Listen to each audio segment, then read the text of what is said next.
Hey everybody, it's the Liching Hour on Sunday. I'm the Lich, and this is Murber She Wrote, or streamed. Hello, ladies. Hello. Hello. Howdy. Howdy. Hello, A. Geligato. Cookie Mandius, nice to meet you. Nice to see you. Diomedes, nice to meet you. No, there'll be no murders in chat today. In chat. Only knitting. Only knitting. Yes, we have live music provided by Vthulhu. Ladies and gentlemen, allow me to introduce the Murder Mavens. The Murder Mavens are a mystery book club that has been meeting on the top floor of the Candlelight Booksellers every Saturday evening for the last 10 years, here in Brindlewood Bay. The Murder Mavens are particularly fond of the Gold Crown mysteries, as you might be aware, by Robin Masterson, featuring the globe-trotting super sleuth, Amanda Delacourt. Why don't we go around and introduce our Mavens? We'll start at the top here with Dolly. Well, howdy. I'm Dolly Pardon. I'm part of this book club. I'm happy to be here. Okay. Happy to have you, Dolly. Tell us a little bit about yourself. Where you you always lived in Brindlewood Bay? No, honey. So I am actually from the hills of the Appalachia, sweetheart. I had a darling husband, Cletus, who sadly passed away some time ago. And when that happened, you know what? I got in my truck and we drove on our way up here to Brindlewood Bay, where I am a little bit of a transplant now. But, you know, with the ladies, they have welcomed me in with open arms and open hearts. You have your truck is something of a personality of all its own, isn't it? Oh, truly. You know what? No Appalachian woman is complete without her dusty old pickup truck. Mine is named Beepus. It is my trustiest of trusts. The ladies have taken to calling it the pickle. Just because of its green in color. But its name is Beepus, and truly, I would be lost without it. Beepus. And we see you trucking around town around Brindlewood Bay for the last however long you've been here, right? Yeah, a few years. You'll find me a lot over in different, y'all to call them bars, but it's a honky-tonk, okay? Let's be real with it. I do play a little guitar, a little singing and songwriting here and there around town. And it's a hootin' and rootin' and tootin' time. Well, thank you very much, Dolly. Ethel. Thank you. Well, thank you. Ethel. Nice to meet you. Why don't you tell us a little bit about yourself? So I've lived in Brindlewood Bay my whole life. I had married my best friend, Axel, who went missing on a fishing trip in Alaska. And since then, it's all been sort of a mystery, and everything was very odd about how it happened. Shame. It was. I'm so sorry. I don't think he's ever coming back, but now I run a podcast. Oh, tell us about the podcast. Yeah, it's called Murber She Streamed. And, nice. I'm solving mysteries on there just because the mystery of my husband's disappearance has fascinated me, and now I'm doing Murber mysteries. Very interesting. Didn't you win an award? Don't you have an award there for Best Amateur Murder Mystery? I do. That's good. Yes. That's just fantastic. Yes. Edith or Edie, how are you doing? Oh, I'm doing fabulous. Thank you for asking. Tell us about yourself. So I am Edith. You may call me Edie. I am actually a transplant as well from the West Coast originally, and then I moved to Boston, where I pursued my law degree. Then, once I wanted to retire, we found Brindlewood Bay to be quite picturesque, so we ended up here for some years now, maybe going on 20. What's one thing about Brindlewood Bay you just don't want to lose now that you've been here for so long? The quiet. I don't like people talking. Kind of been listening to people talk quite a bit in my life, and now it's nice to not have to listen to that. Although Dolly does like to get on sometimes, so, but she's fine. She's all right. Okay, all right. Nice to meet you, Edith. Vivienne. Hello, darling. Hello. How are you doing?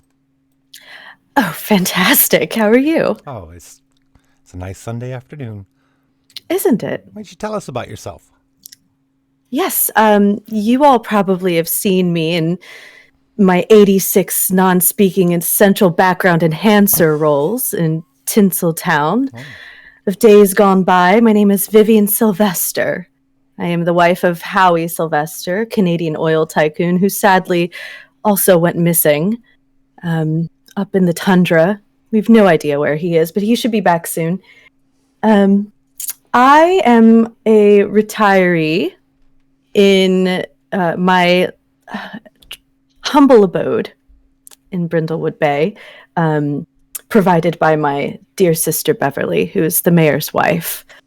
I fill it with all of my trinkets, Hollywood-dressed taxidermy animals. It's all very tasteful.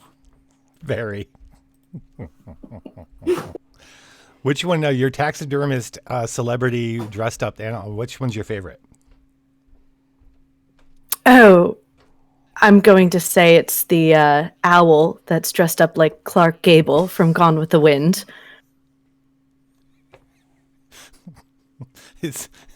Do you call him Clark or? Oh, it's Mr. Gable, please. Sorry, Mr. Gable, of course. Yes, absolutely. Of course I do. Frankly, my dear, I don't give a damn. I changed it to I don't give a hoot.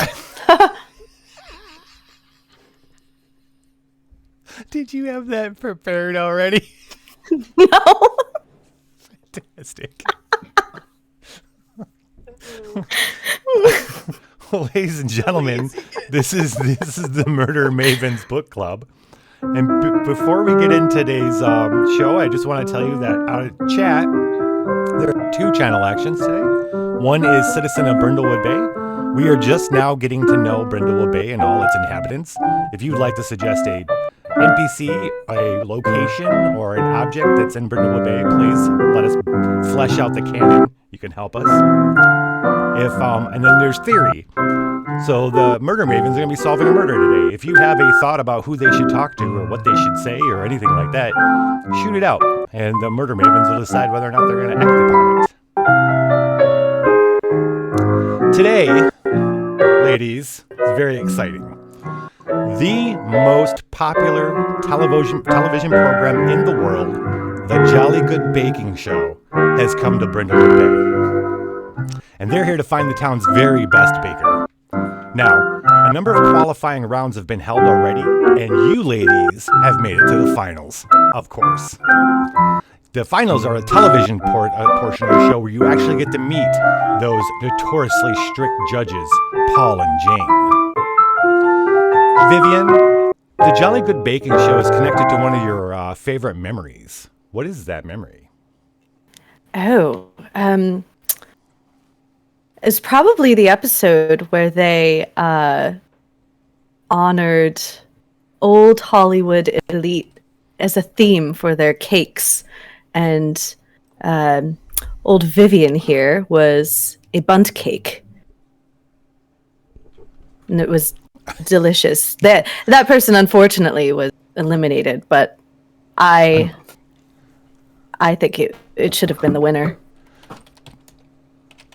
Wait, you made a bundt cake or you were a bundt I did cake? not. Somebody made a bundt cake of my face. It was perfect. Oh, that's hilarious. Okay, yeah. Awesome. Back in the heyday? Back in the heyday, yes. It was celebrating Hollywood's favorite extras. Okay. All right, we've added actual cannibal Shia LaBeouf to Brindlewood Bay.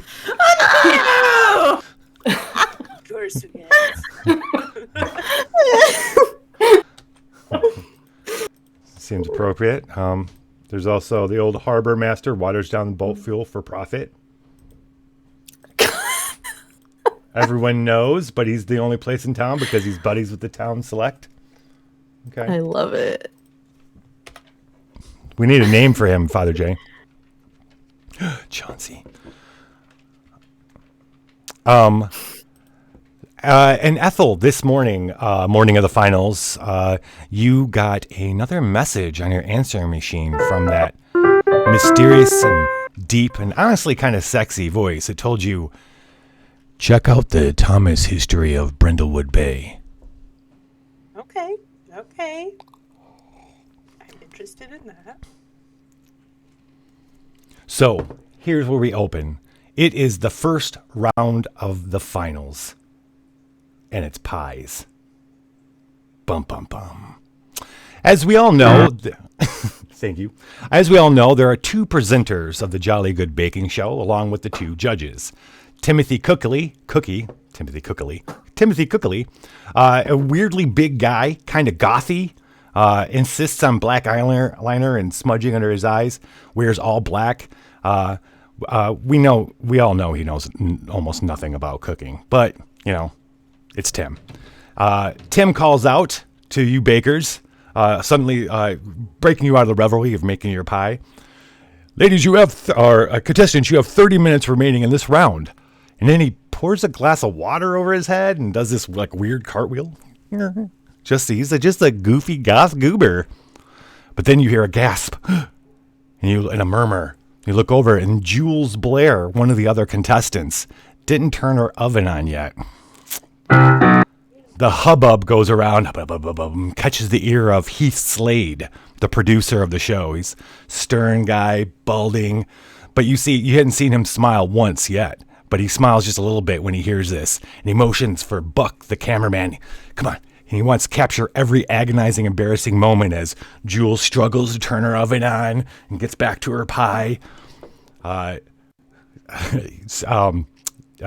Heath is like, 3 to Buck, and then signals him to go. Watch it. You guys watch that, and you're like, okay, I'm going to get back to my pie. Suddenly a producer, though, approaches you, Dolly. A producer you didn't get the name of. And says, hey, for the live show, can you tell us what's going into your bake? What kind of pie you making? Oh, honey, I'm making a traditional peach cobbler, of course. Technically kind of a pie. I'm a little bit of a rule breaker, but we've got peaches. We've got more peaches.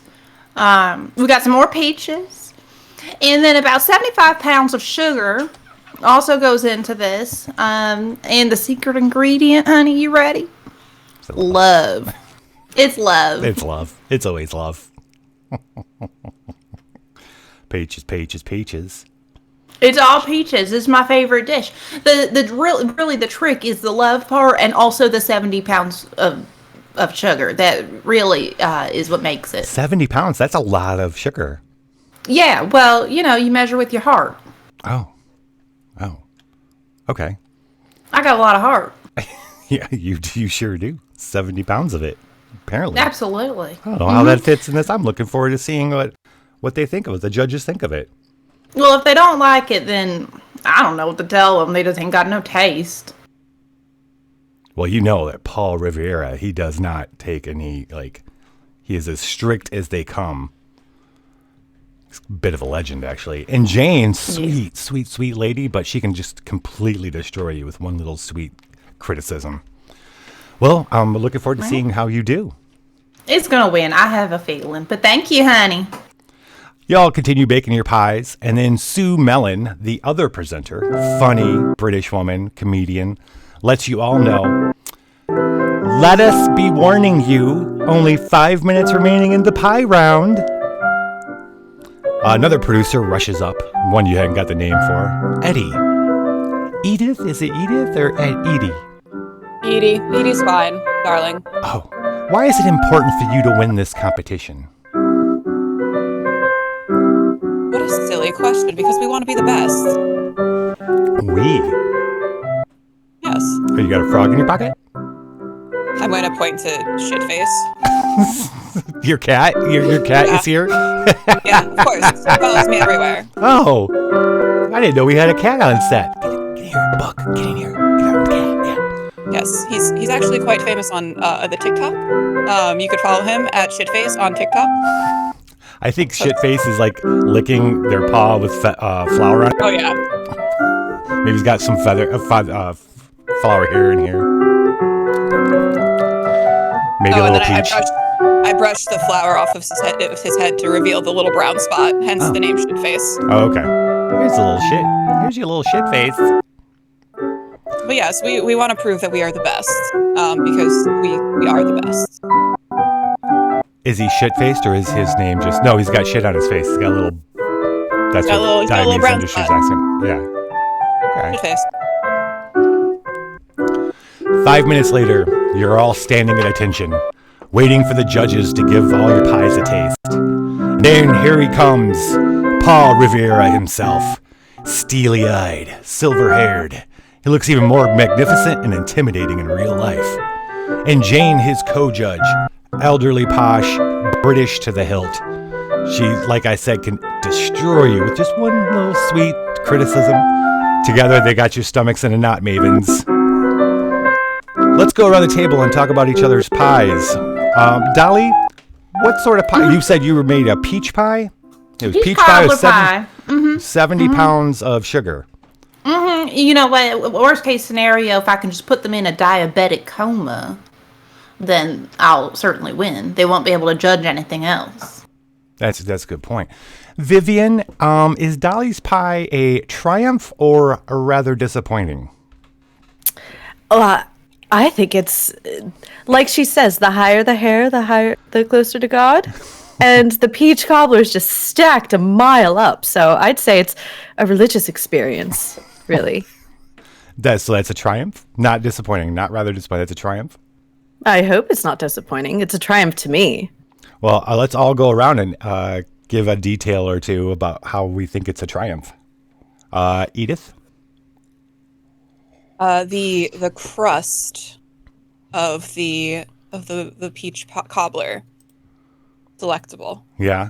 Just enough butter and sugar went into that crust to make it a nice caramelized almost. Oh. Decadence on top. Oh, nice. Okay. Ethel, how do you think that Dolly's pie is a triumph? So, as a person who hates cobbler, I think it's really good. I think it's great. Okay. Yeah, and I really hate cobbler, so that's saying a lot. I, for one, was a little surprised about the 70 pounds of sugar, but there's this like certain amount of caramelization that's happened here that I was not expecting. That's just gives it an extra like kind of, ooh, did not expect that. Yeah, it's absolutely triumph and sure. Lots of different textures going on, honestly. Yeah. All right, let's move around the table. We're gonna go to Ethel. Ethel, what sort of pie have you made? So I made a pumpkin pie, and the secret ingredient I use is coffee. Coffee. Interesting. Yeah. Interesting. Yes, it brings out the pumpkin very nicely. Dolly, do you think Ethel's pie is a triumph or rather disappointing? Well, I would dare say that it might be a triumph. Oh. I'm keen on a pumpkin pie, and it didn't sink in the middle, so. Okay. Vivienne, why do you think what can you add? What kind of detail does the pumpkin pie bring to the table, making it a triumph? I think I rather like how it baked extra in the middle, so it's a little scorchy. If you take a bite right in the middle, you'll lose your taste buds for about 3 days, I suspect. So I like that. It's a surprise. Oh, interesting. Edith? I think the best part about Ethel's pie is the fact that the whipped topping actually has a little bit of coffee in it, which really brings out the coffee flavors in the pie itself and blends well with the pumpkin. Has a little bit of a cinnamon nutmeggy taste. Very good. You, while we're discussing and they're kind of giving Ethel's, one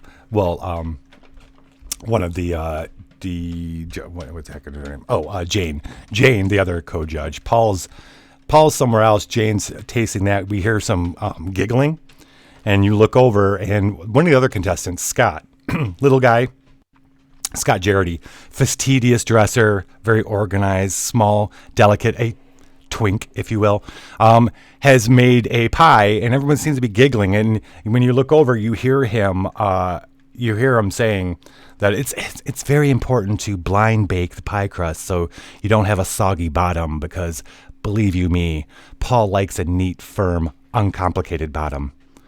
And then everybody notices that his pie looks like a penis, and they're all kind of giggling about it. And you all like, and Jane, except for Jane, who just finished tasting Ethel's pie, she goes, what's so funny, everybody? Come on, let's keep it moving. She just went completely over Jane's head. I turn to the others and I say, I prefer our saggy bottoms. I don't know about you, but it's a privilege.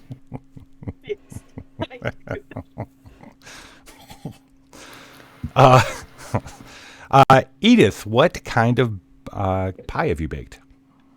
As we are in the Northeast, I wanted to pay tribute to one of the best produces from the Northeast, which is actually cherries. So I made a cherry pie, and I actually added a little bit of sweetened condensed milk to give it a little bit more oomph. Ooh. Vivienne, is Edith's pie a triumph or a rather disappointing? Well, I'm allergic to cherries. So I'm sorry, but it's a bit of a Debbie Downer of a pie. Let's all go around. Did Vivienne actually take a bite of it? Of course I did. Are you currently experiencing an allergic reaction? Probably. I don't know if it's my blush or if I'm breaking out into hives, but we shall find out if I collapse here on the floor. Just don't let shitface eat my eyeballs. Let's go around the table and talk about how Edith's pie is rather disappointing. Dolly? Well, I'm sorry, Edith, and I do love you a lot, honey. But you put too much salt in your butter. Too much salt. Too salty. Too salty for that too crust. You have to have salt in the butter. The butter is No, but you put too much salt in your butter, you're going to attract flies, and then also other things that you do not want. So, I'm sorry, baby, but... Yes, exactly. Ugh. Well, I don't know, that little fella down the way, he's sure got a great recollection for something a little bit cherishable. But that's neither here nor there, honey. That salt was too much, babe. I'm actually writing down all of the criticisms, because you have to, in order to be better. Yes. You need to take the criticisms. Yes. Absolutely. Crust was a little dry. That's all I'm gonna say. Just a little dry, a little crumbly. It takes years to get your crust right, though. Trust me, I know. I can't cook a pie to save my life. Vivienne, what sort of pie have you made? So Vivienne's never made a pie in her life. So she has a store-bought quiche that she swiped on her way to the contest, under her sweater, and she just kind of she opens up the oven, just throws it in, and then waits a little bit. And is oh, it's done, and it's still in the plastic. Oh, no. It's just it's a broccoli and cheddar quiche. Dolly, this should be a softball for you. Is this a triumph or rather disappointing? Dolly, I'm horrified at you, Vivienne. Why? That ain't no homemade pie. That is store-bought. You thought you could pull the wool over me? Dolly Pardon? No. It was made in somebody's home, I'm sure. The skew is still on there, baby. You forgot to take the label off. The skin's still on. No, the skew. Oh, the skew. The barcode is still there, baby. I saw you with that buggy earlier over at the grocery store. How exactly did Vivienne make it to the finals? I think it's because she's just really good performer, I guess. She's the group's rogue. I have no idea. I don't think anybody knows.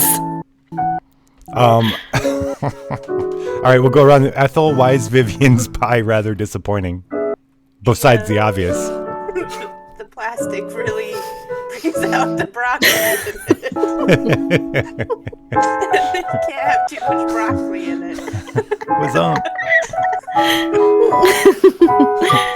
Edith? I was gonna say Edith probably takes a bite and then just pulls out a piece of plastic and just no, that's not right. Builds character, darling. I think it builds something else. Probably. Oh no. What is that? Is it expired? I look over at and it's like 2022. It's like no, and I go like this and I like scrape it off. Like, no, of course not. It's fresh. I made it myself. Even Shitface goes to try to smell it and it's like jumps off the table. Don't eat that Shitface. Don't eat that Shitface. Look, the clearance label's right there. It is out of date. I don't know what you're talking about. You feel a hand on your shoulder, Ethel, and you're like, what? And you look up and it's Paul. And he's giving you and your pie the patented Paul shoulder grasp. He's like, good job. Oh, good work. Thank you. You hear a gasp from Jules. She obviously is very jealous of that. Then suddenly, one of the producers goes, we're going to break. Production gets food orders for production food. And then producers run around and get your guys' food orders for lunch and stuff. And then everybody, pretty much the crew takes off, leaving, just the bakers, the judges, and the presenters who you all kind of disperse into, if you have trailers, y'all don't have trailers. You have a little tent area with little condiments and stuff ready, getting you ready for lunch. Or you go to the bathrooms, stuff like that. It's calm. You've done this a couple days now in a row. Security's really tight, so nobody from the town comes into the set or stuff because you're filming right in the middle of Brindlewood Bay. You're having your nights. You're waiting. Maybe it's taking a little bit longer than usual for them to come back with lunch, but that's okay. But suddenly,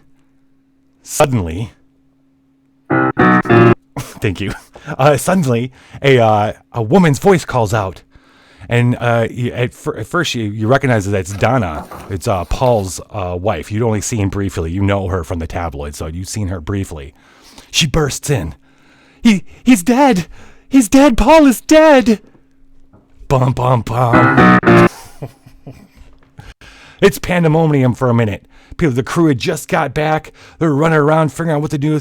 Producers come over and tell you, please stay calm. We're going to figure it out. We have local authorities coming. And you know what that means. Sure enough, about 5 minutes later, they kind of keep you guys contained, even though you're like busting at the seams. You want to get out and see what's going on.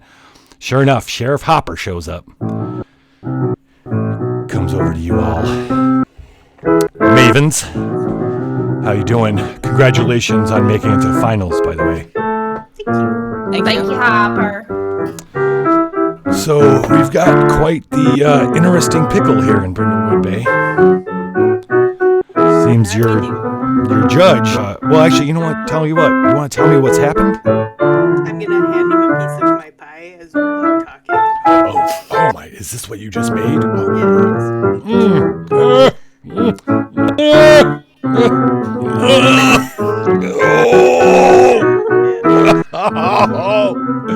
Okay.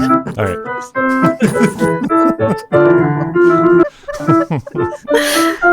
Oh, yeah. Okay. So, let me turn you up, Ethel. Oh, actually, and then I'll turn you just a tiny bit. Okay. No, you're fine, V. Yeah. Vthulhu. You ladies want to tell me what's happened from your perspective? We hardly know. We just heard that Paul Riviera, the poor dear, is dead. Anything Which is- odd which is leading up to strange, that? 'cause I mean, he just did eat some grabbed my plastic. shoulder just like a couple seconds ago. I don't know what happened. Like I thought I just saw him a couple minutes ago. You did. Did you not remember? This is we're a good half hour Having trouble later. remembering. Yeah, he grabbed you, and then they called for break, and everybody went off, and he disappeared to his trailer, and Okay. yeah. Yeah. And then pandemonium hits. His wife ran in screaming, "Oh my God, he's dead! He's dead!" And they've contained you all. The crew kind of contained you all until the local authorities, Sheriff Hopper, came by. Now he's just asking if you guys could tell him, does anything weird happen before this? He ate plastic. He ate plastic. He did. That's Possibly. a surprise. That's quite a shock. I'm just gonna look at Vivienne. Yes, quite a shock to be eating plastic and expired quiche. I don't know why he would do that, darling. Well, we don't know that it was the quiche, honey. Hopper, baby. What was the cause of death? Well, ladies, it's pretty obvious he's been murdered. Does not seem. Yeah, he was found. Quite tragic. He was found. His face was covered with flour. His hands tied behind his back with nylon cords. Oh my God. Face down in his trailer. Well, Oh. so Jules was pretty upset when he came over and he grabbed my shoulder. Remember? Jules Yeah. is one of the contestants. Yes. Yeah. Yes. Well, her oven wasn't turned on, so I mean, I would be pretty upset too. So Upset enough to murder. who's to say? Truly, these Baker folks are a little bit squirrely. Listen, as you can imagine, having the Paul Riviera die in Brindlewood Bay is kind of a big deal. We need to keep this under wraps and quiet. Now, you all immensely helpful during the Krause case earlier this year. Thank you very much. And I'm wondering maybe you could look around, be my eyes and ears here while I go and inform the mayor and get set up the exterior of the set and stuff so that nobody gets in and out and this news stays here. Think you could do that? Oh, well, certainly, baby. All right. Well, thank you very much. I'll be back in a little bit. I'm going to go ahead and let the producers know you've got full reign to go around and talk to people, see what you can come up with. And then I'll be back to lend a hand with me and my crew, my boys, my team, my officers, We got it. my gang, The lads. The homies. the lads, my boys, the boys. Bros. You rotten soldiers. My rotten shoulder My pals. soldiers, my good time boys, You good time boy. my sweet cheese. I'll be back with my sweet cheese. Oh my God. Speaking of cheese, would you like a piece of my pie? Don't eat it, Hopper. Don't. That's all right. I think I've got my fill. Thank you very much, Ethel. I'll be going now. Sheriff Hopper leaves you to it. You see him talking to Heath Slade, the producer of the show, as he walks out. Now, let me run down so you guys know who we got here. We've got Jane, who is the other judge. You have not seen her yet after hearing the news. There's Jules. Sue, the presenter. Sue and Timothy Cookie and Sue are the presenters. Tim was the weird gothy guy, Tim Cookie, and Sue was the funny British comedian. And then we have contestants. There's Scott and Jules. Those are the other two going up against you guys. And then we have Heath Slade, the producer, and Buck, cameraman, and Donna Riviera, the wife of Paul. Now, ladies, what would you like to do?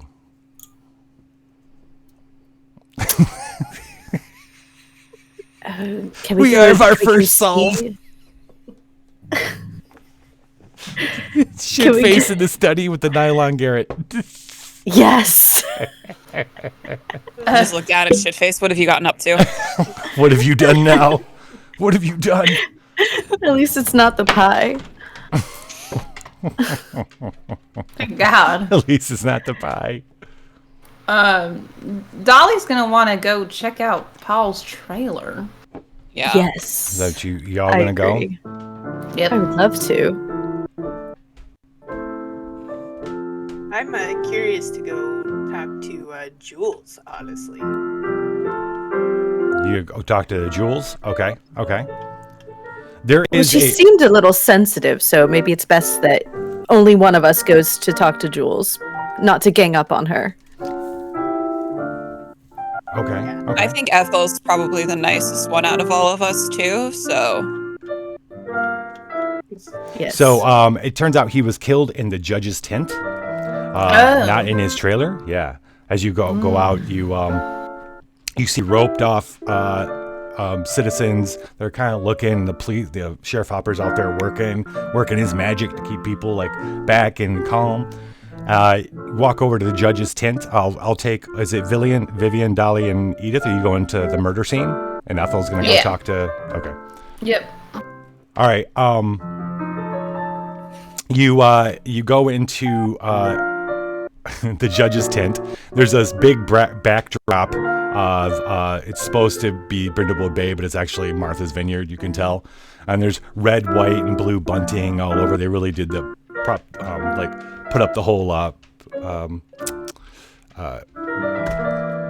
patriotic thing. Bringing the British to America, they got the red, white, and blue all over in the thing. And it's nice. The judge's tent's they got way better food, way better stuff, kind of set out for them. A lounge kind of thing, a big couch, and then on the floor, unfortunately, ruining the whole thing, is Paul's body. He's face down, arms kind of spread out. You can see from his way he's leaning. You can see the flour on his face.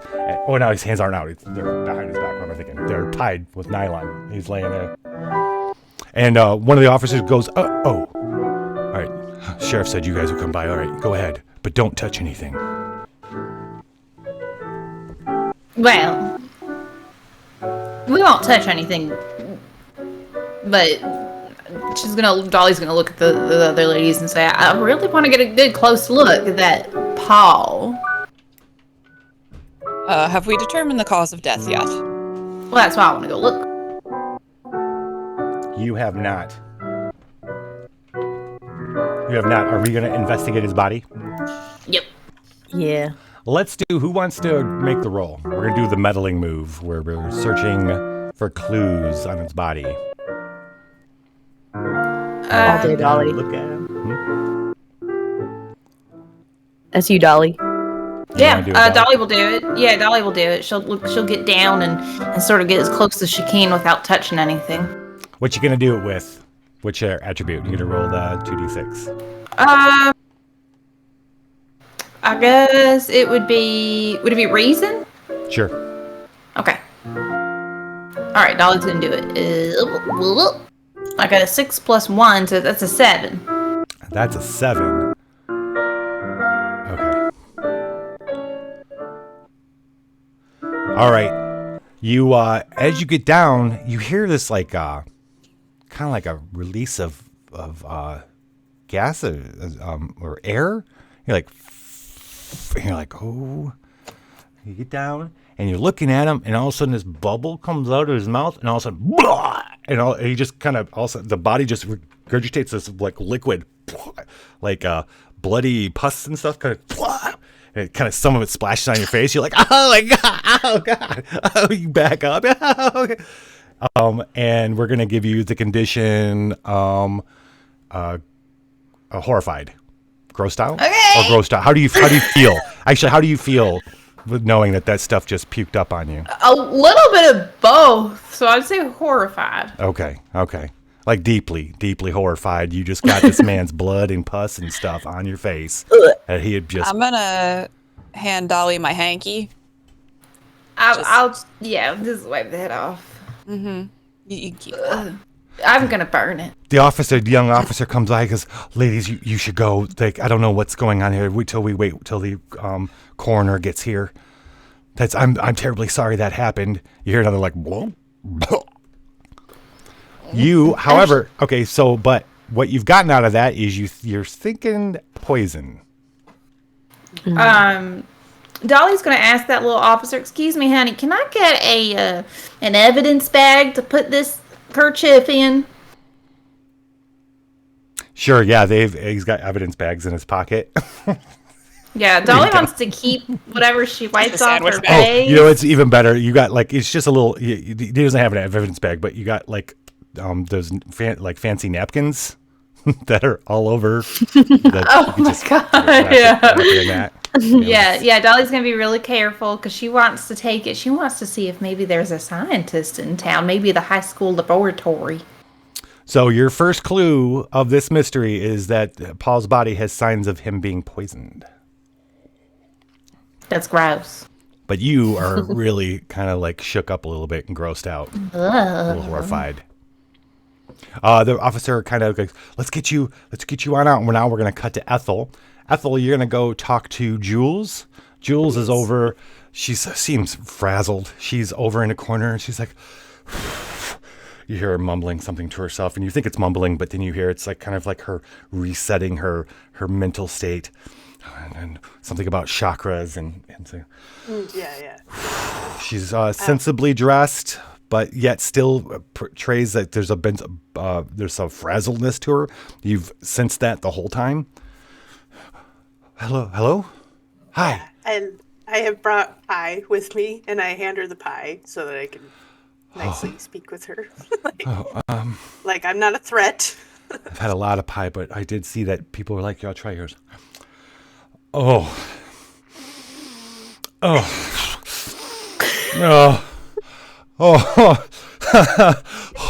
does that. Yeah, you get over it in a second. Ooh.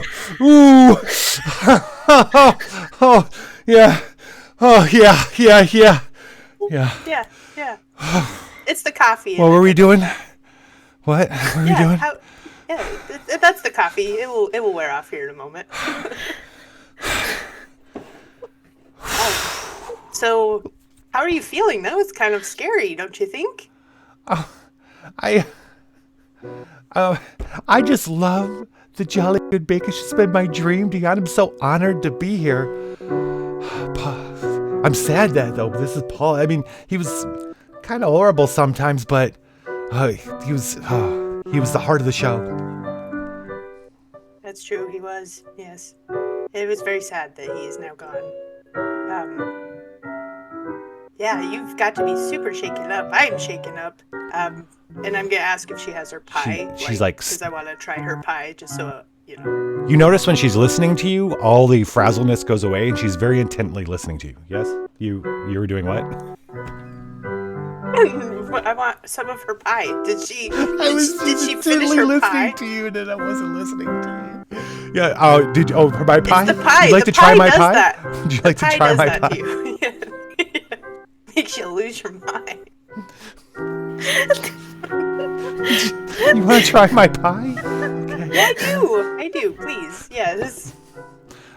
It was a lemon meringue of my grandmother's recipe, lemon meringue.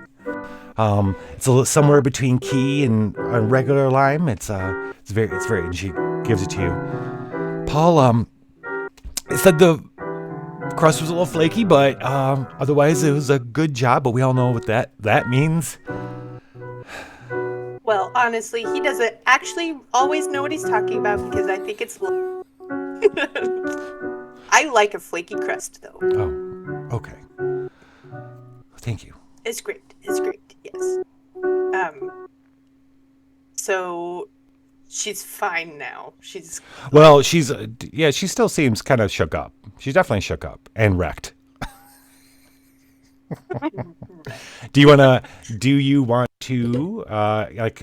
see if you can't gather a little bit, search for a clue with her? Yeah. All right, so that'll be meddling, and that'll be your that will be whatever it is that you're I think it's +1. composure, or presence, whatever your presence is. I think that's just +1. Okay. Okay. 5 to 8. Okay. All right. Let's see here.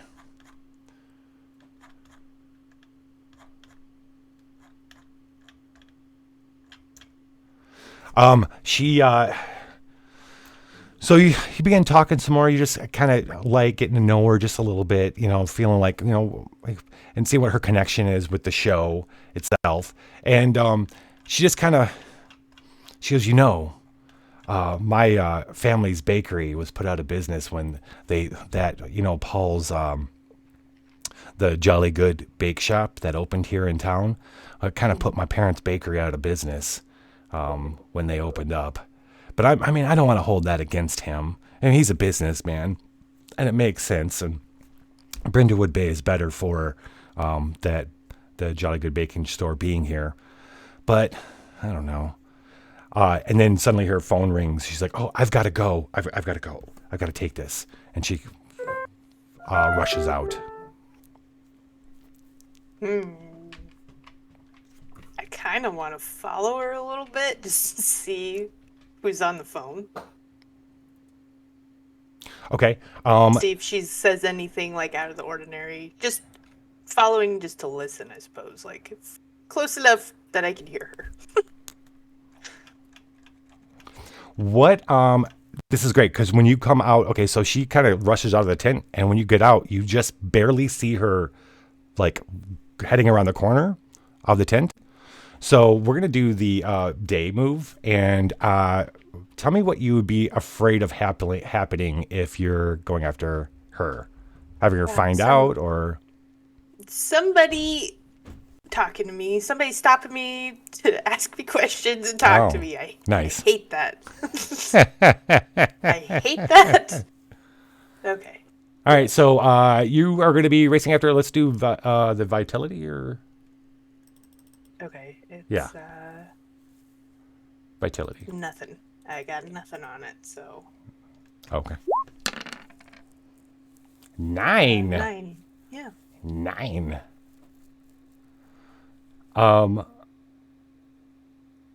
Okay, so if you go around the tent, what you're gonna have happen is just as you're going around, another person, Scott, is gonna come around. And you're gonna run into him. Okay. if you want to go through with this. Yeah. Yep. All right, so you come around the tent and you see Jules farther down the other corner, and she's talking fervently into the phone. But Scott is just coming around the corner, and you slam into him. He's, oh my gosh, oh, are you okay? Is everything okay? I'm terribly sorry. Did you drop anything? No, and I'm. And I'm gonna give you. I'm okay. Yeah, and I'm gonna give you. You're gonna have a condition out of breath. He kind of knocked the wind out of you a bit. Okay. I truly don't have time for this. I'm so sorry. Ethel, right? Yeah. Ethel. Yes. Hey, how are you doing after this? This is just nuts, isn't it? Just absolutely nuts. It truly is. I'm so sorry that I've run into you. I didn't mean to. I cannot do this right now. I know that you're probably a huge fan of my podcast, but I'm truly busy. I've got to go. I gotta go. Okay, so you kind of dodge him, and he's like, "Oh, okay, well, yeah, all right," and you walk on. As you're going up to getting closer to her, you hear her saying on the phone, I'm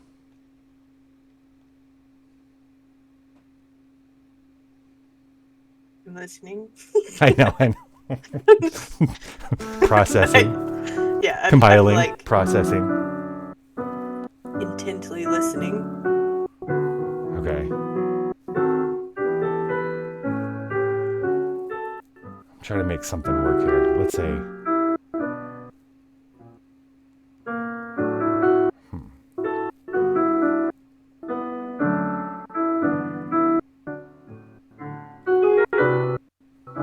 Ooh.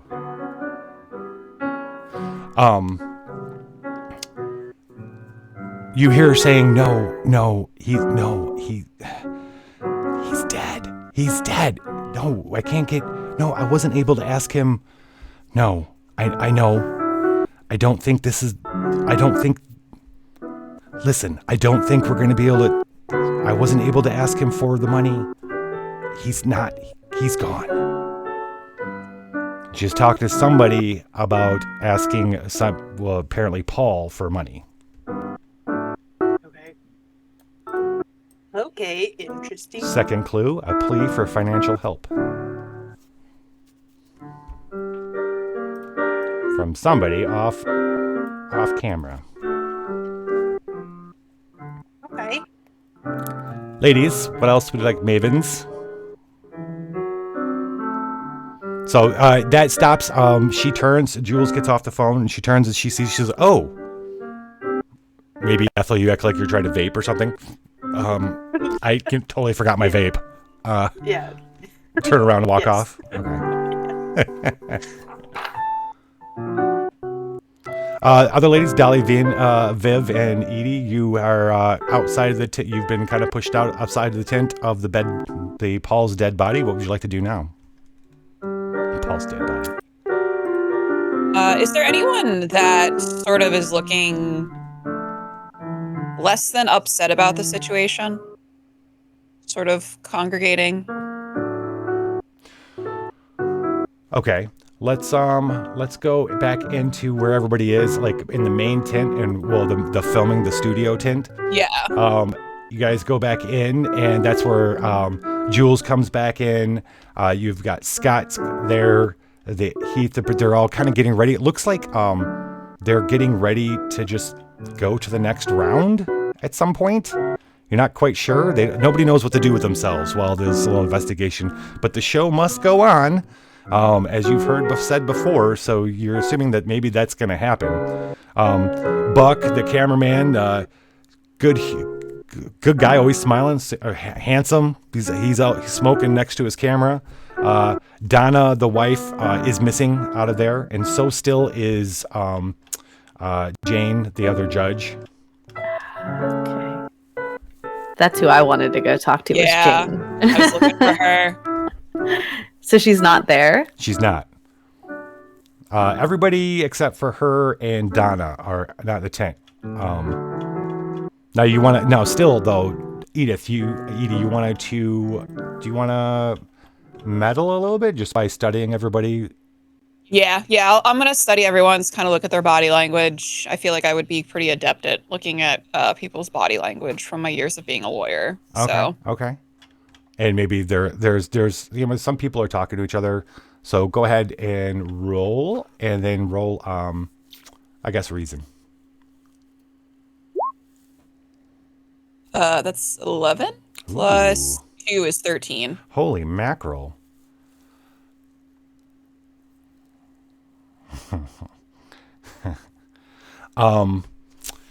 You are intently looking around. You're scanning the tent, the show. You're looking at the different groups. One person walking, and then Jules is walking from talking to Scott to somewhere. And as you're kind of tracking her, you look back because you thought you saw something, and sure enough, by one of the tables next to where the pie is someone standing there with a mask that's like one of those Grecian kind of faces. It's all smooth. And they're just standing and they're just staring at you. And at first you're just locked. You're afraid. You don't want to move. Is there, I assume either Vivienne or Dolly are next to me. Yes. I'm going to just, do you see that person next to the pie table? I do. What I want you to we're gonna test your composure. You're gonna take the day move. What are you afraid is gonna happen? What's going through your mind as you're staring at this person? This person's wearing like a simple white kind of shawl kind of thing. It could be something that we'd wear here, but it's definitely somebody you've never seen before. and thin, and then it's just the mask is just staring at you. Just you. Truthfully, I'm afraid it's some crazy person who has snuck onto set. Ooh, maybe the murderer or something, something different, crazy. Maybe like a weirdo fan of the show or something like that. Just someone who's a little unhinged, clearly wearing a mask and just standing next to a pie table menacingly. All right, let's roll with composure. 7. Okay. +1 is 8. All right. Okay. So if you're gonna go through with trying to get attention to this person, or at least you're gonna be shook if you want to continue with it. I think I will because I want to make sure I'm not crazy myself and I'm actually seeing this person. So yeah, I'm going to sort of just. So Dolly, when you Vivienne? go, you grab Vivienne. Vivienne goes, "What?" And you're like, and it's gone. And Vivienne's like, "Who?" Who? There was a person with a mask. Interesting. I think I was like not even paying attention. What did it look like? Yeah. Sort of Grecian. They were wearing a white shawl. They were standing by the pie table looking menacing. It was the oddest thing. Quick question, Lich. Yeah. Doesn't this sound a little bit familiar to Dolly from the Krause case? You, yeah. Are you there? Yeah, I'm with them. Okay. Yeah, you're there with them. Okay. The white, you don't know if those people were wearing masks on the beach, but the white is something you're like, wait, what? Yeah, then Dolly will say to the other ladies, to the Mavens, honey, that sounds a whole lot of what I saw on the beach during that Krause case. They were on the beach all huddled together. I don't know if they were wearing masks or not, but it seems a little bit too coincidental. Oh, the strange hooligans, the intricate, elaborate hooligans. Yes, hooligans for certain. They were just kind of there, a little bit spooky. Now, I know my fair share of cryptids, but I don't know about that. There's no sign of this person. Go ahead, Eve. I was going to say, don't be silly. Cryptids aren't real. Don't be silly. Of course they're real. There's no sign of this person on the set anymore. If you kind of look around, you'd see that they weren't here. And you now have the condition shook. Shooketh. And with that little mysterious thing going on, we're going to cut to break. We're going to take a commercial break. We'll be back in 10 minutes with more Murber She Streamed.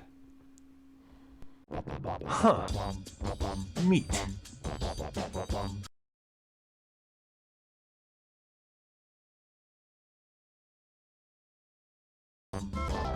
Huh. Meat. Huh.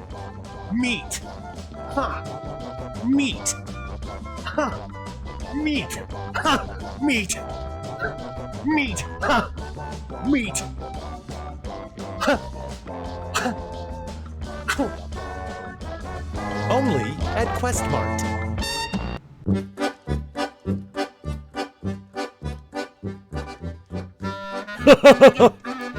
Baguette. Crowbar. Pill. Moon.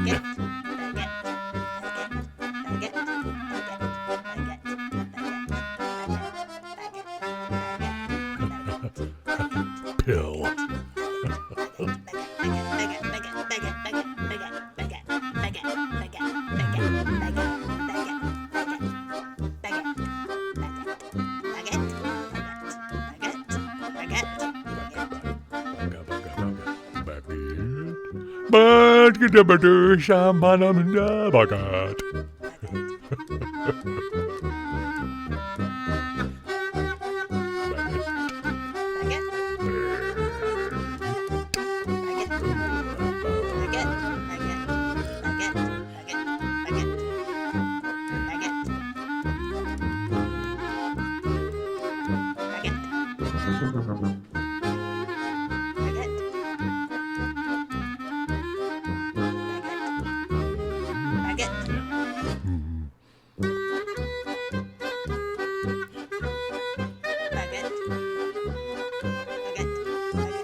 Baguette.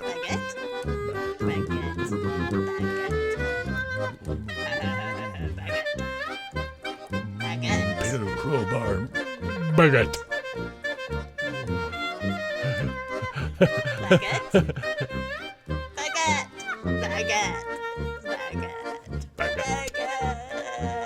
Pill.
Put the sign to closed. Okay, we can do that. Closed. God damn it! God damn it! Ah! No!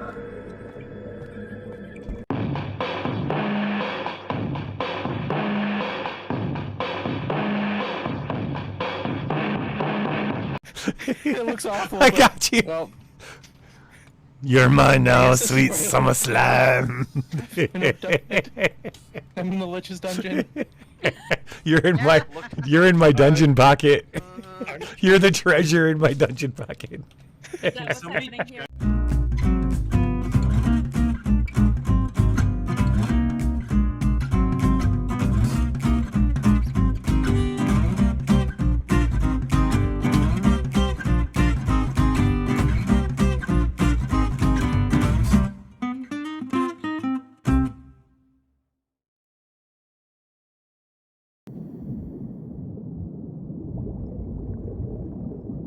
If you'd like to make a call, please hang up and try again.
All right, King of Sunset, do you want to get in on this fuck fest?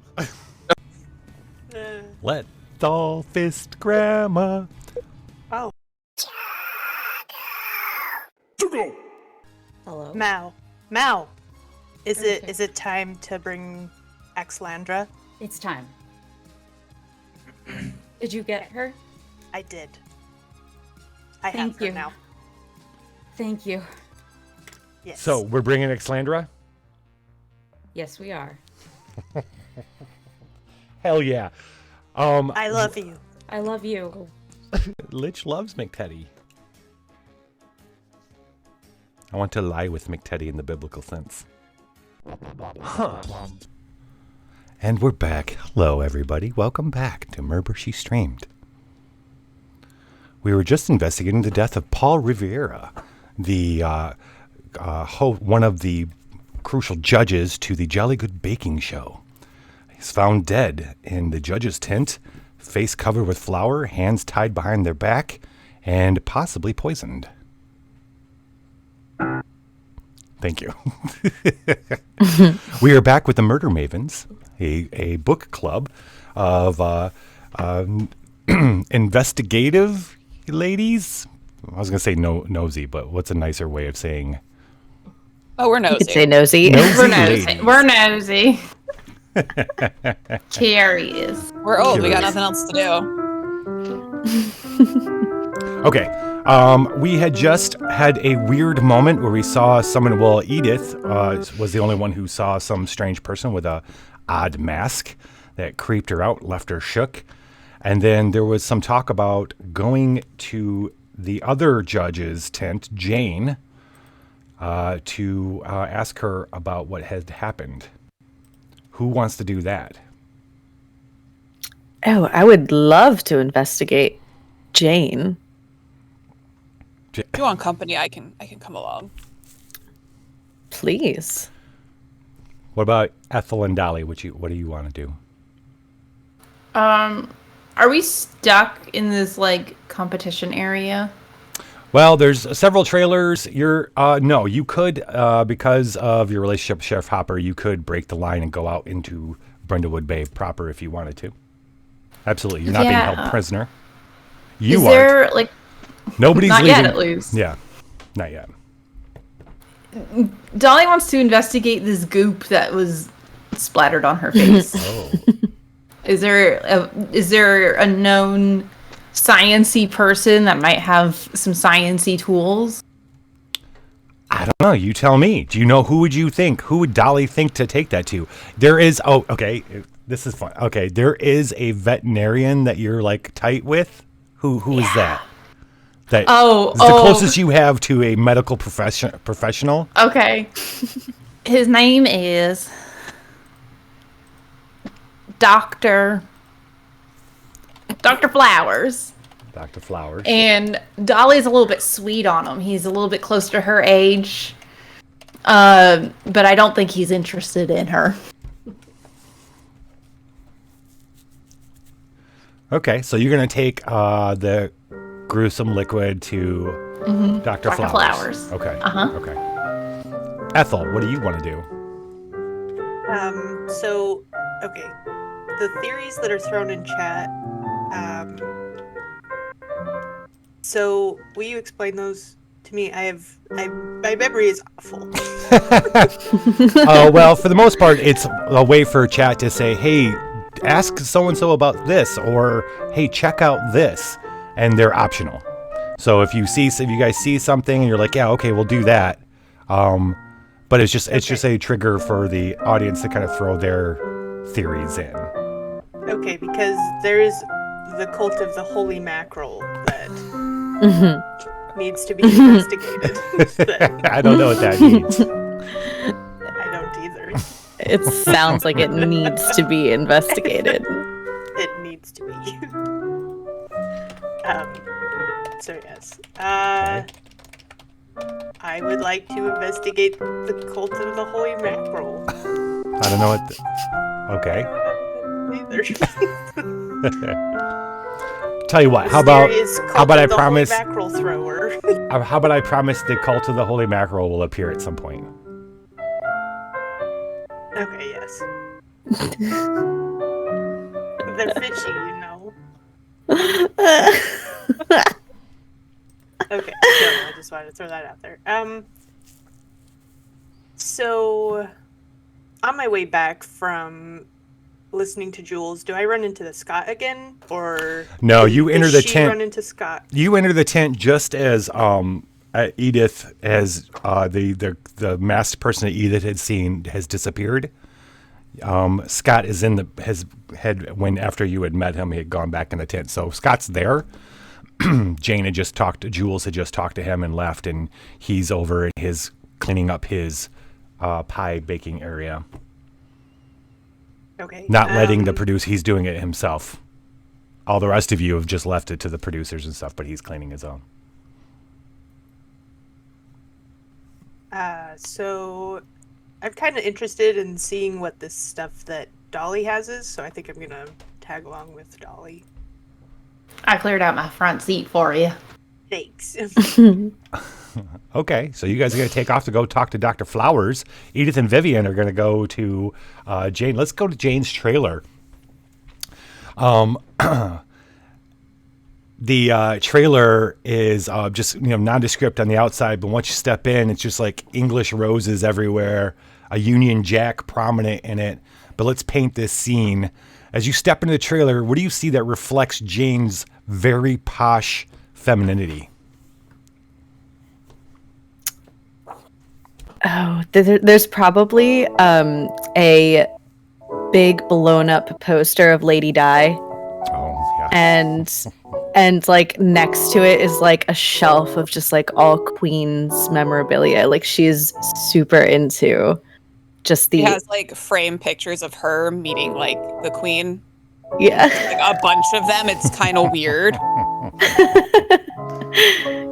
Yeah. Maybe like a tea set collection. Oh, yes. Just where there shouldn't be one. Like there's no reason to have that with you. Yeah. It's probably one of those little pewter 3-tiered trays of like Turkish delight. And it's like not flavors that you think. Like it's like rose flavored and like very, very feminine, delicate. It has all that and no Jane. Should we snoop? Of course we should snoop as I like stuff like hazelnut Turkish delight in my mouth. Like of course we should snoop. Okay. You know, this actually looks like my trailer back in 1986 for Romancing the Volcano Stone. Is that the one you had the spoken line in? Yes, that's what you remembered. Yes, that was the one where Don't stop thinking about it. the line was, say it with me. I can't believe it's erupting. Yes, Yeah, exactly. yeah. And then the volcano erupted. Yes, we all died. You Romantically, played a very of course. good dead person. You played a very Thank good you dead person. so. That is, Look of horror. you know, I am just so genuinely tickled. Thank you. Genuinely. So let's rummage through, but leave no trace. You know, we don't want anyone suspecting we've been here. Okay. Can we is there like cabinets, drawers? Yeah, absolutely. Well, yeah, yep. Cabinets, drawers, maybe her own like briefcase, open, stuff's on the table, that kind of thing. Paperwork and such. Let's. Which one of you wants to roll for the meddling? You can roll. Edith is shook. Edith will roll with. With Oh yes. Yeah, I don't have a condition. disadvantage. You do not. I'll roll. Go for it. Okay. 6. Wait, with reason, right? Hold on. Yeah. Should be a 7. +1. Yes. Woohoo. Okay. 7. Okay. You're looking through. You don't see much of any other makeup. Maybe some toiletries kind of stuff around. Some snack. A lot of looks like British convenience store snackage. She seems to have, for being the judge of a cooking show, she seems to have a taste for trash sweets. But one thing you see on the you see a letter, and it's signed. It looks very official from the BBC, and you see that she had started to write a reply, but she hadn't gotten very far. But the letter seems to be some kind of like the head of BBC kind of getting into telling her, kind of dressing her down, like telling like kind of putting her in her place. It feels like from a like a standing on the show. It seems to be polite, but basically saying that she doesn't in regards to the contract, Paul's contract and what he wants. She's going to have to basically take second place to what Paul wants, is basically what you're kind of getting the gist of. You're kind of still trying to understand what you're seeing when you hear, "Excuse me," from behind. You turn and there's Jane. "Excuse me, what are you doing in my trailer?" We were looking for you, actually. Hi. Hello. Excuse me. And she comes over and she grabs the paper out from you. You have found another clue, but she has taken the paper back. But it's something to do with contracts and Paul and how she has no say in the matters. She says, thank you very much. Well, I just want to let you know, as a woman in show business myself, that Timothy Douglas Davey, that CEO of BBC, can just stuff it. I've known him since 1967, dear, and he is just no good. Oh. Look, I'm very frazzled right now. Obviously, my co-host and dear friend of many years has passed away brutally. I'm sorry, but you're going to have to leave. Have you seen the body? Of course I've seen the body. Do you want to try to talk your way into staying in her trailer? Is that what we want to do right now? Sure. Yes.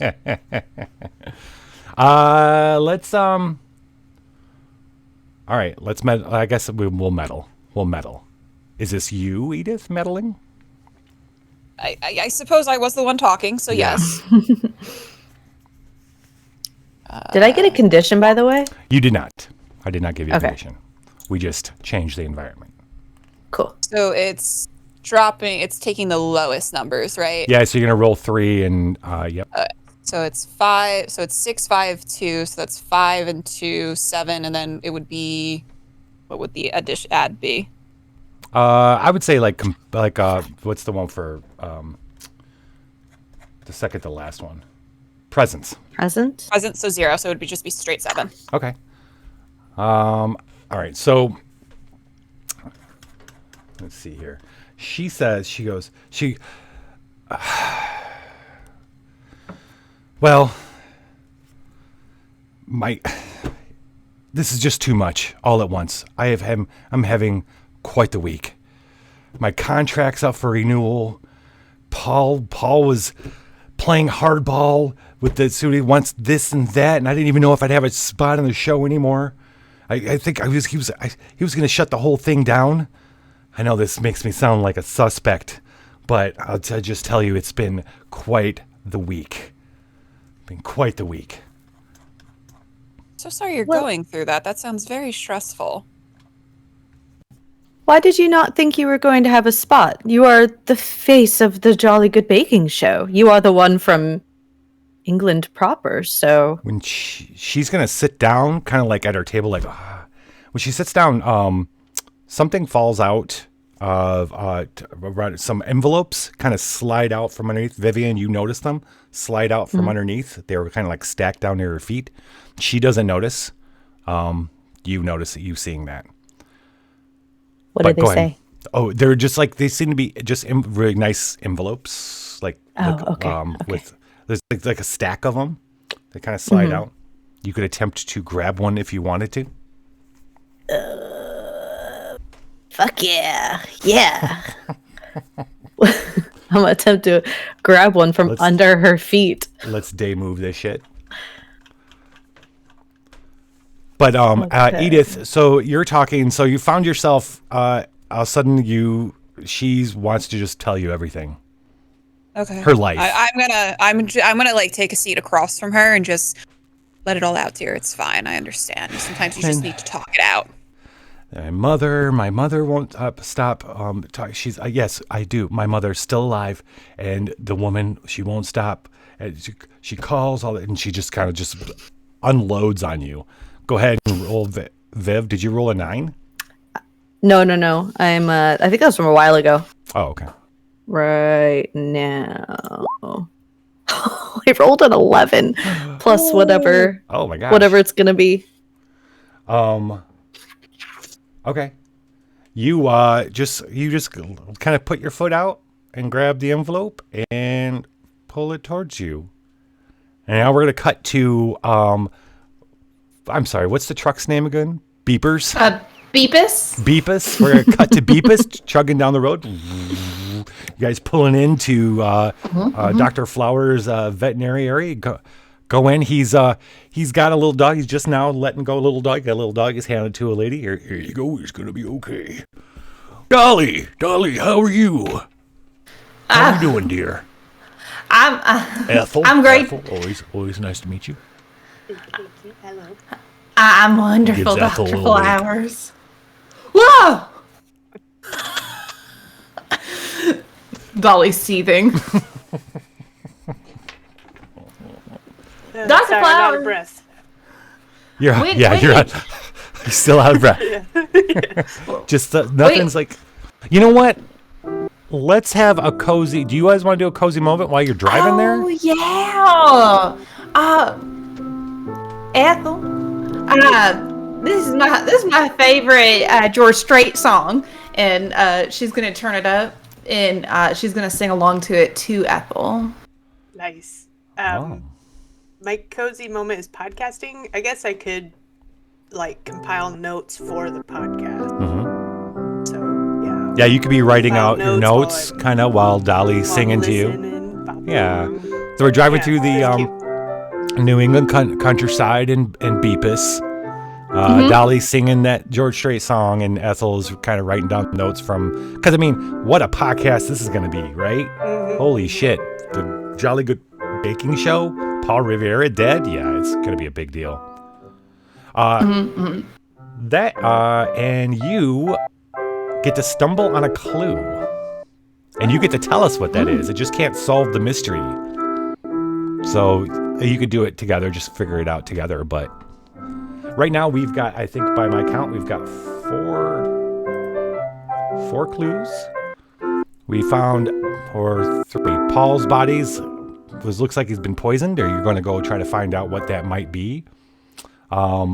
You know that Jules was going to ask him for money or something. There was something about money involved. You saw the letter from the NBC, head of BBC, kind of sternly telling Jane that she has no say in the matter. I think that's it, actually. And an envelope. Oh, yeah, we'll get back to, that's the 4th thing. But you haven't found out what that is exactly yet. Right. Murber. What's up, Killer Cutie? So this, ladies and gentlemen, the cozy move is their ladies are doing their cozy thing, like what they like to tend to do, their hobbies or whatever. Ethel has a podcast. Dolly likes singing and songwriting.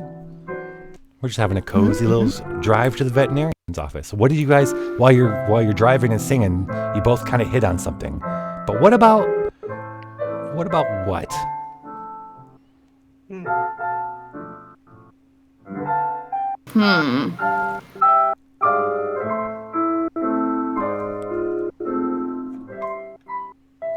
What about what, Ethel? I don't know what.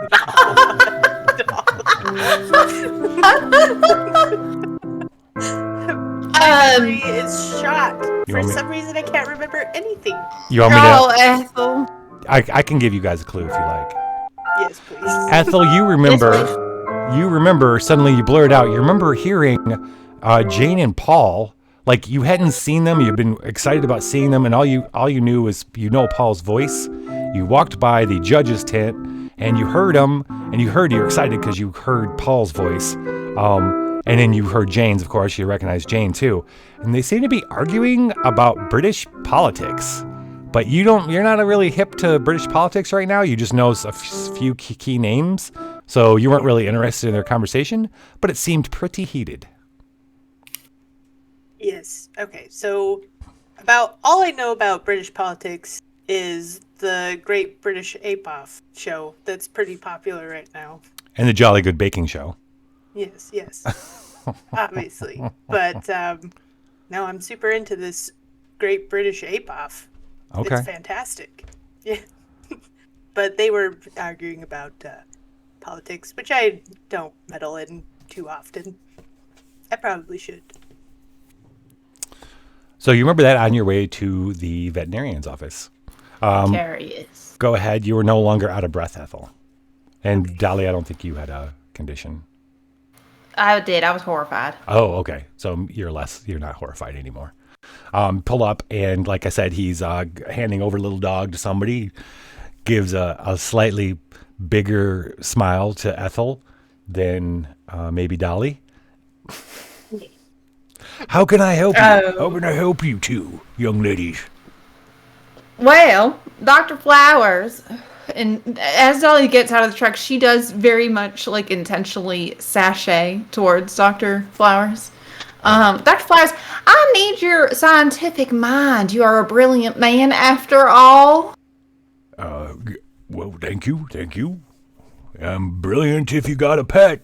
Where's that little shitface at? Well, he's fine. He's very cute, though. But listen, Dr. Flowers, this was regurgitated out of a man. I need you to look at it. Out of a man? Out of a man. He blubbed it up post mortem. He died. What? I know, it's horrible. Oh, It got on me. You know I'm not much of a... I'm not... Oh, I could tell right away. I'm not a human doctor. You know that, right? I haven't worked on a human in a long time. A real live person. I work on animals. You know that, Dolly. I know, honey, but listen, you're the one with the microscope, so... I could smell rat poison a mile away. Rat poison? I really don't know if you'd be able to smell the rat poison and everything, but that sounds great. But Dr. Flowers can. He sure can. Dr. Flowers, yes. That's rat poison. If you can't do it, no one can. Are you telling me that rat poison came out of that man that died? I do believe you said that this bubble up out of his mouth. Well, Yeah, it very well could be. I mean, I'm not a coroner, but I know rat poison when I see it. curious. That's very curious, isn't it, Ethel? It truly is. That's awful. Now that makes me wonder if there was a pie that had that in there. Did Vivienne's pie have rat poison in it? No, I think the rats that she gets are already dead, so Okay. I don't think that was... Yeah, no, I think that is an ethical source that she gets that from. No, I was just making a joke about her awful pie. No, it was just expired, baby. It was just expired. It wasn't poisoned, I don't think. I hope not. I thought you meant the rat. She was getting the rats for her, her taxidermy, right? Oh. But now we know that it wasn't Vivienne. It's fine, but obviously, naturally, we would She's never not killing the rats and feeding us the insides and then taxidermy. and then taxidermying them and then dressing them up as little people. I hope that's not going on, but maybe we should talk to her. I do hope that's going on. What's the more ethical source? Is she buying these dead rats online on Amazon, or is she getting them herself? Who's to say, truly? I love everything about this. I know it's not real, but I want it to be deep down. It was real to me. It's real to me. I'm getting verklempt over the situation. Holy moly. I'm slaying myself. Is this what the kids are calling it now, slaying? If you would allow, I'd like to cut to night, and you guys are gathered in your headquarters above the Candlelight Bookstore. The Candlelight Bookstore owners have given you this kind of this place for the Murder Mavens to meet. Paint a scene for our viewers. What have you done to make that upstairs room the Murder Mavens headquarters?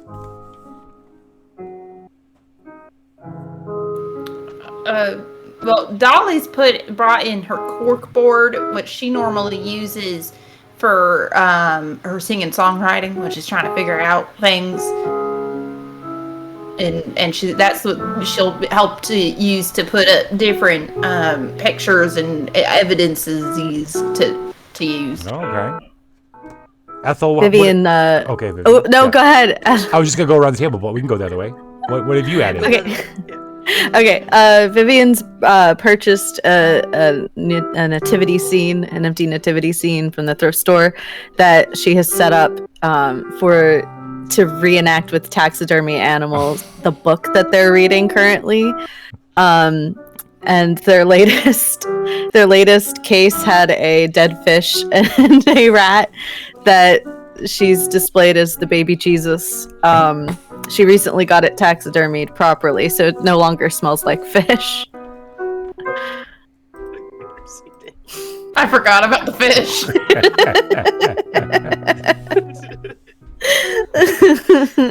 Edith, what have you done to the Murder Maven's headquarters to make it your own? I've painted a couple of scenes from the Golden Crown mysteries that we love to read. Oh.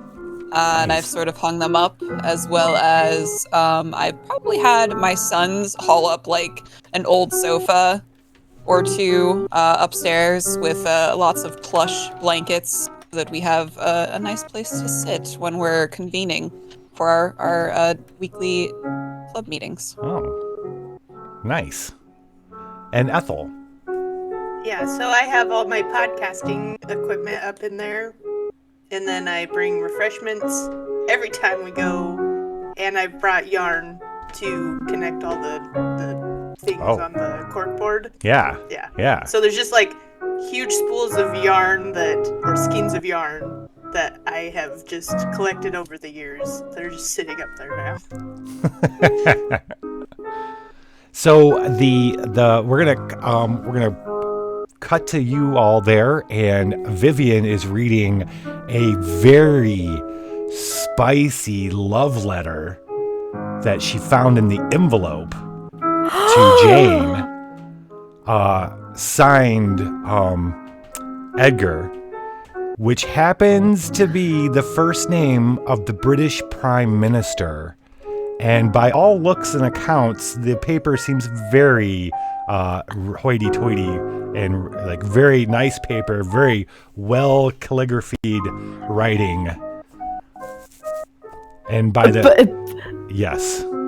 But does it sound like when Charles and Camilla had that phone call and then where they were just like sex talking to each other? Yeah. Is it like deplorably written? Like how spicy are we talking? Yeah, yes. I mean, it starts out like, kind of like proper a little bit, using not too derogatory, but then there is some, you tell me how spicy it gets actually. I say, it goes there, and you're like, oh my gosh, should I even be reading this? Yes. So I like curl up in my little like paisley armchair and I'm just like giggling to myself, and then when I'm done reading it, I'm like, I show it to everybody and I say, I'm going to pass this around. Please, if you are on heart medication, take it before you read it. It will put you into a tizzy. I'm just sure of it, darlings. And I'm going to pass it around. It's just they don't write this like this anymore. This is absolute smut. Dolly's gonna go ahead and take one of her glycerin tablets. Let's go around the table. Everybody tell us like one part that made you gasp or either gasp or giggle or yearn for somebody to have written you that letter. Edith is gonna take the letter with her glasses at the tip of her nose and be like, a woman at her age is not going to be able to put her legs that high. I don't know what she's talking about. Oh, I don't like the description of it's that his at all. legs.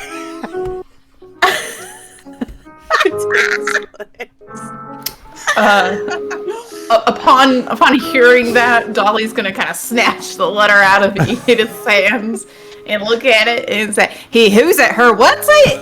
That can't go in there." Thought that was an exit only, honestly. So did I. Lord have mercy.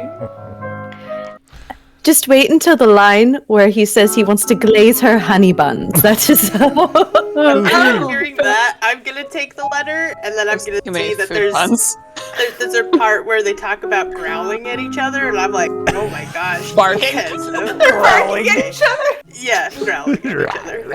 Ruff. Yes.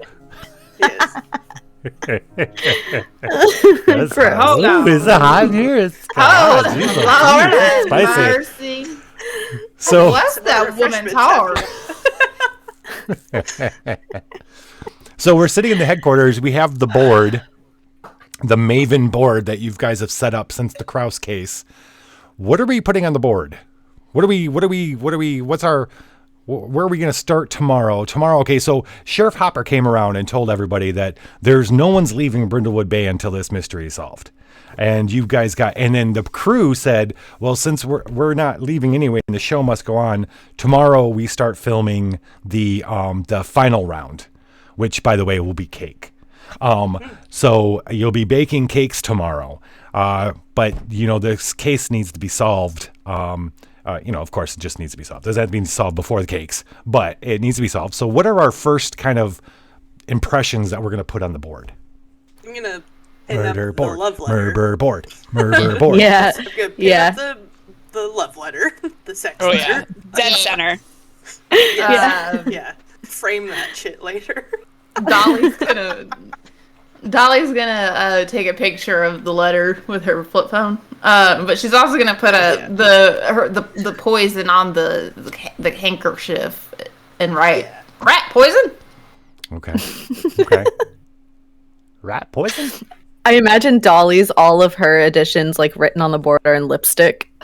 Mm-hmm. Yeah, with a lot of curly cues, and she dots every I with a heart.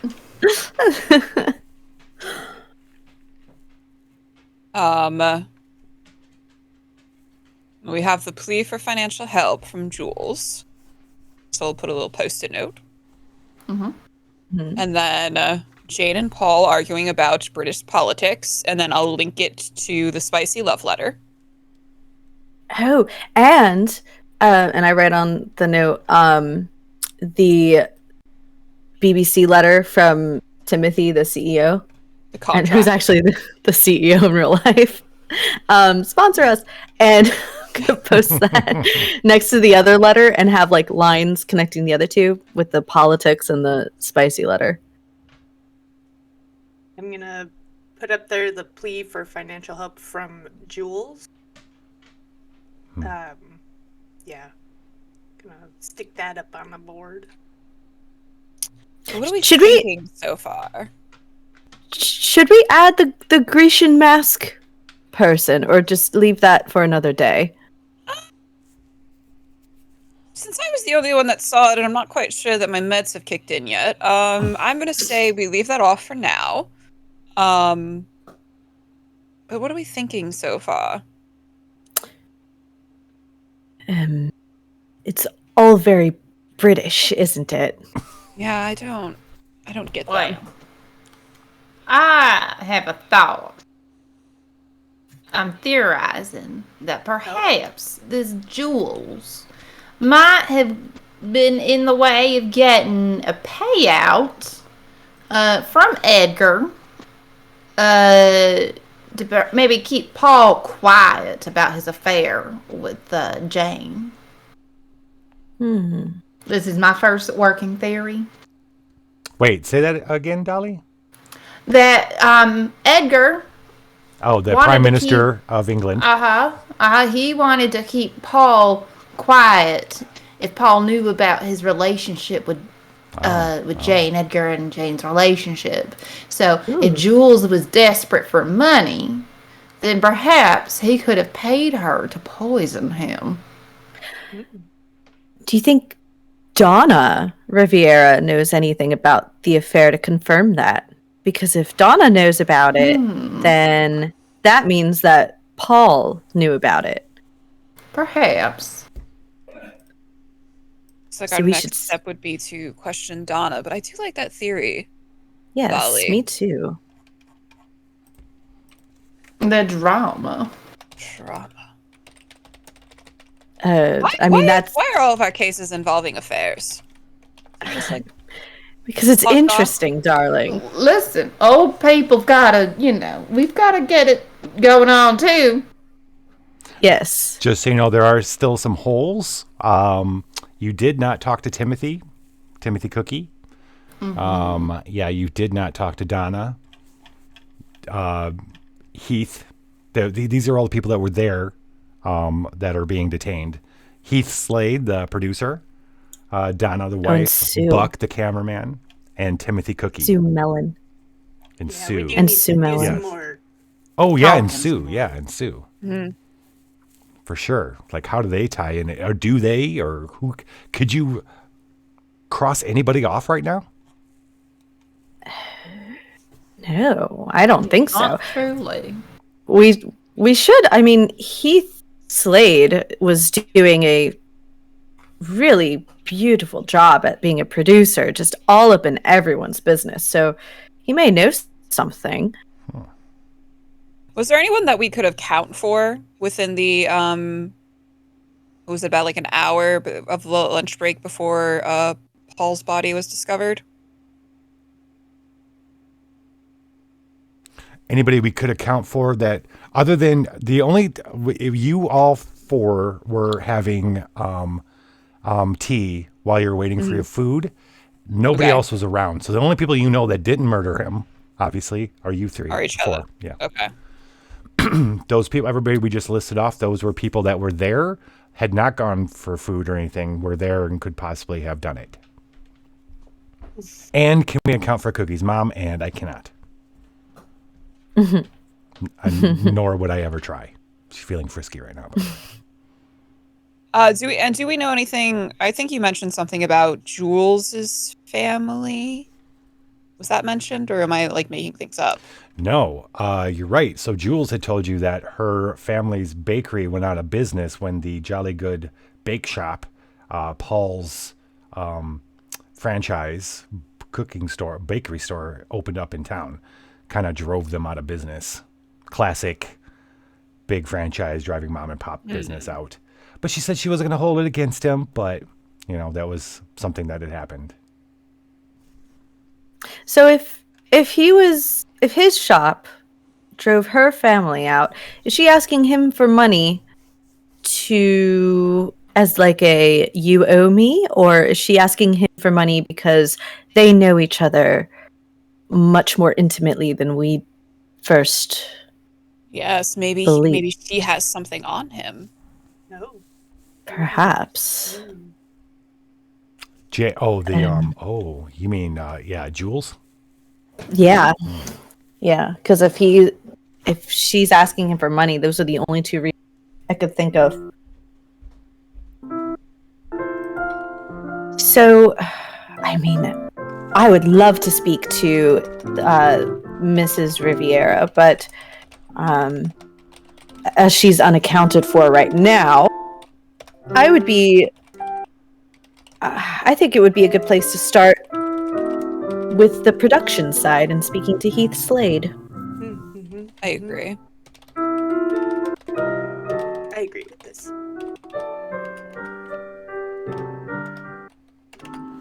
Is it like night time? We probably can't nighttime, talk right? to them now. Yeah, no. And I mean, is there anything you do want to do under the cover of night? I want to go investigate the voicemail that I got. It said to check out. Well, here's the thing. It said it depends on how you interpret this. It said to. Exact words were, check out the Thomas History of Brindlewood Bay. I'm going to Google that real quick.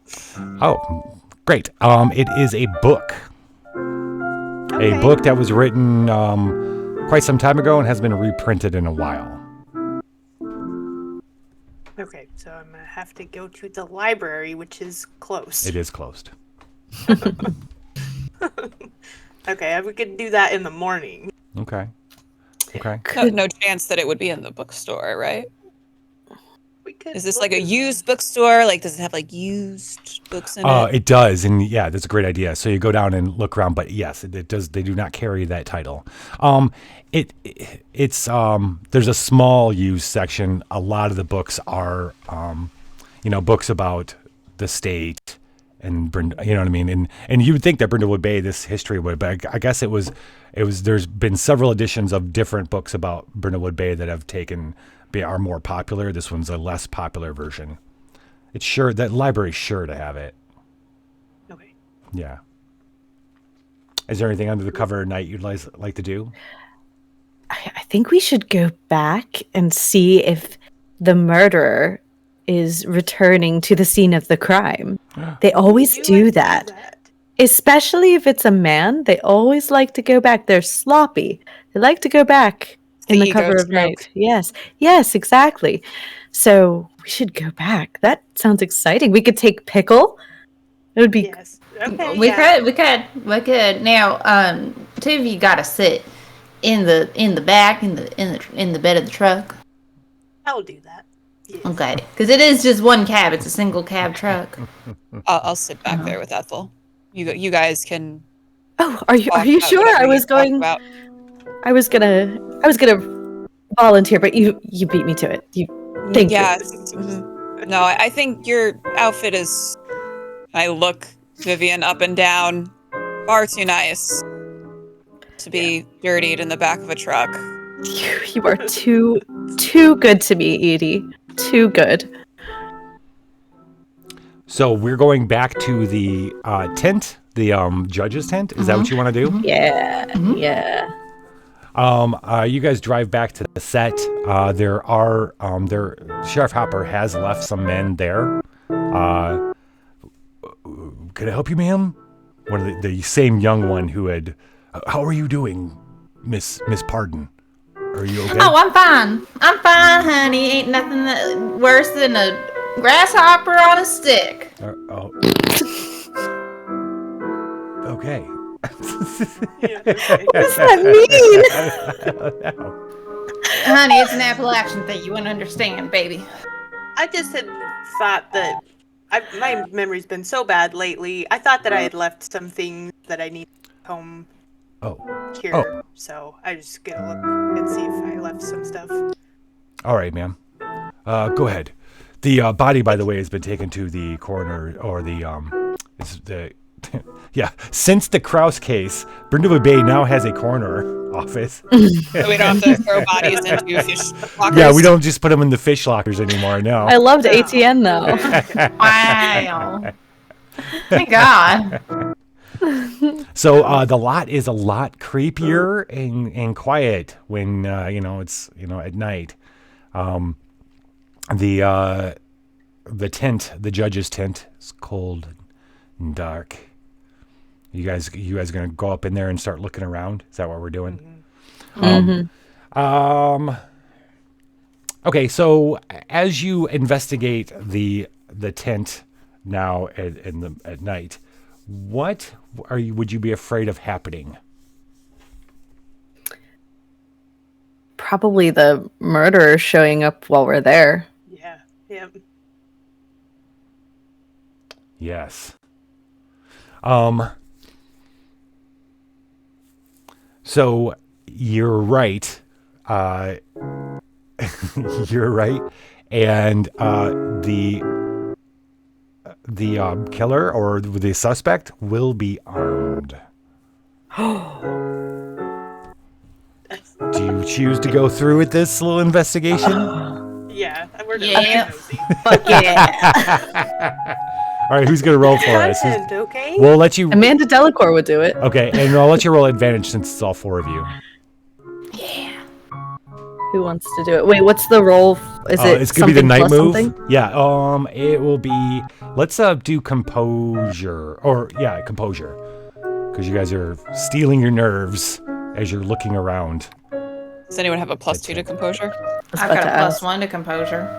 I like we that all do. +1. Let Ethel do it. Ethel.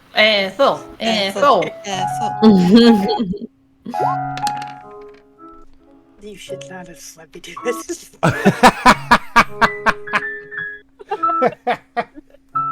Well, you're rolling with advantage, right? So it would cancel out any sort of condition you have. So it would be a straight roll. And so it'd Right? still be 6. Yeah. Oh no, So it's 7. it's advantage, so it's 6 plus 1, 7, right? so Yeah. 7. Yeah. So it's a success, technically. Okay. All right. So Barely. Not very good.